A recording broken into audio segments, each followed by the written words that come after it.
Hi, welcome to Learning Monkey. I am Raghuveer. In this class we will discuss about class and object. In our previous classes we discussed about functions, data types, loops and statements. So we use the concepts which we already discussed in our previous classes.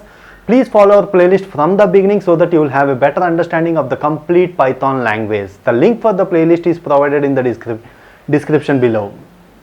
So coming to today's class, before going into the concept of class and object, we will take an analogy, and from that analogy we will understand what class and object is. Let's take the example and understand that analogy. The example which we consider here is, suppose if you want to construct a house. So what we do in the beginning, first we will design our house on the paper, means that we will call it as blueprint. We will design the blueprint. From that blueprint we will construct the house. So let's take a look at how our blueprint will be. This is our house construction blueprint. It is giving a clear description about how much area is needed, how much is the dining area, how much is the bedroom area, how much is the steps area. All this was clearly described in the blueprint. So this is, we call it as blueprint. Now coming to when we start constructing our house, what we do here, based on the blueprint we will construct the house. Means here we are assigning some space for constructing the house. Physically the space is given to that house. In that space we are constructing the house. Let's assume that we constructed the house. House is constructed in India with the sand and cement. Means this house is a physical existence in the world. Means some space is given to this house. It is really existed in the world. That point is very, very important. And another point we have to understand here is, this house is constructed in India with the sand and cement, and we constructed one more house with the given blueprint, with the same blueprint, means the design is same, and this house is constructed in United States of America with wood, and we constructed with the another house in UK with the same blueprint with mud and bricks. What we have understand here, the three houses are given three separate spaces. One is in United States of America, one is in India, one is in UK. Physical space is assigned to that house and the inputs are changing here.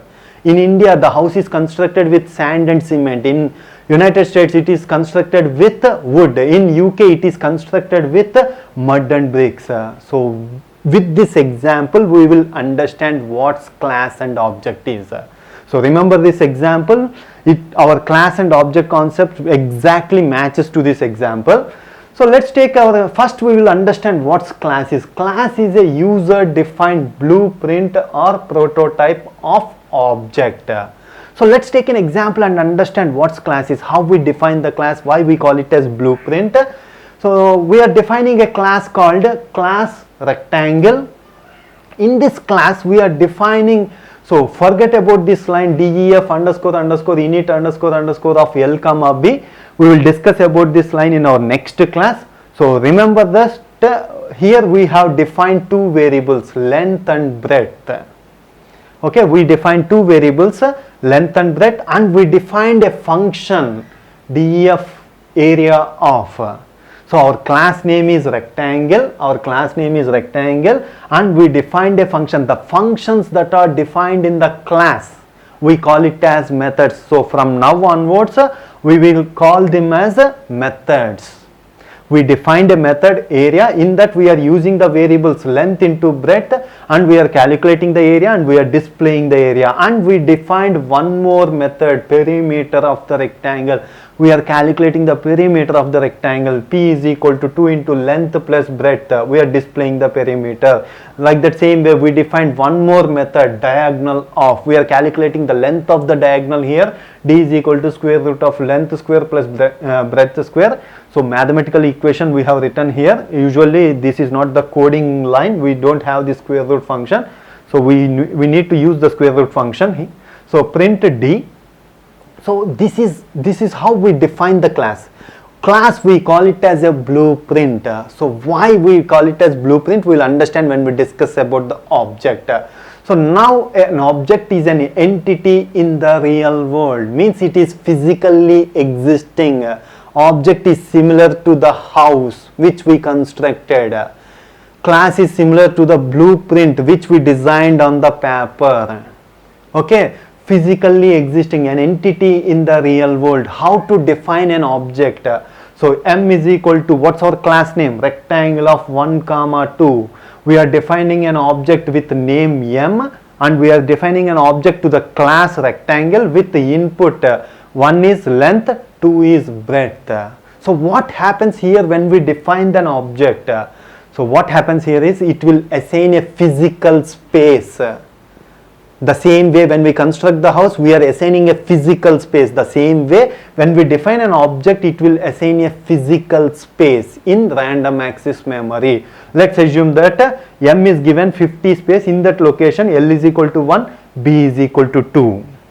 And we define one more object, K is equal to rectangle of 5 comma 7. Means a physical separate space is assigned for the K object. So K is given, assume that K is given 80, L is equal to 5, B is equal to 7. And we define one more object, rectangle J is equal to, J is given 20 memory location, L is equal to 10, B is equal to 20. Means a separate space is assigned. And each inputs are different. Let's understand what's the use of this. Whenever we called M dot area of, we are calling the method from the class. From the blueprint, means the logic is same, but this logic applied on M's input, M input, the object, the space assigned for M is 50. In that the inputs given are L is equal to 1, B is equal to 2, means 1 into 2. The output of the area is 2 square units. Like that same way, K dot area of, the same blueprint is used, same class is used, but on different inputs. The inputs are changed here. 5 into 7, 7 5 is 35, the area is 35 square units. This is what class and object is. So the same way it is giving a separate space. Our functions, it's not functions, the functions that defined are methods. So the methods are working on the input given to that object. So that's the use of. Now we will discuss one more example, real-time example, so that you will have a better understanding of the use of class and object. The example which we consider here is, let's take a real-time example, class Google. In this Google class, we are taking an input variable, input string, means it is taking a string as input, and we defined a function, search function. What's this function do here is, search websites related to the input string given. It will search websites related to the input string given and display the result. So what's the use of this class? So let's take an example. Suppose if I opened a Google page, www.google.com, the nearest server to my location, let's take this is the server in our nearest area and my system ID is C1. Let's assume that my system ID is C1. So what's this server do here is, it will create an object and it will assign that object to me, to C1, means it is assigning a separate space. Whatever the input I type in the Google page, that input is given a separate space, C1. If I hit enter, assume that if I hit enter, it is calling the search function, means the search function, the functionality is same, but it is working on different input. The search function works on the input given by me. Let's take one more example. Let's extend this example. Suppose you opened the Google page, www.google.com. The server will assign a new object to you. Your system ID is C2. Assume that your system ID is C2. It is giving a separate space for you. If you type some input, it will saved in this space. If you hit the enter, it will call the same search function, but on different input. Your results are different, my results are different. Based on the input, the output is coming, but the search function is same. It is working on the same search function. That's the use of class and object. Okay, if one more person opened, let's take it as C3. So here we mentioned it wrong, C5. It is given a separate space. Like that, if 100 persons opened www.google.com, 100 objects are created and each one is assigned with an object. Whatever the input given by that customer, that input, the search function works on that input. The search function works on that input. The search function works on that input. That is the use of class and object. Hope you understand the concept. If you have any questions regarding the concept, please post your questions in the comment section below. Thanks for watching. If you haven't subscribed to our channel, please subscribe to our channel and press bell icon for the latest updates. Thank you.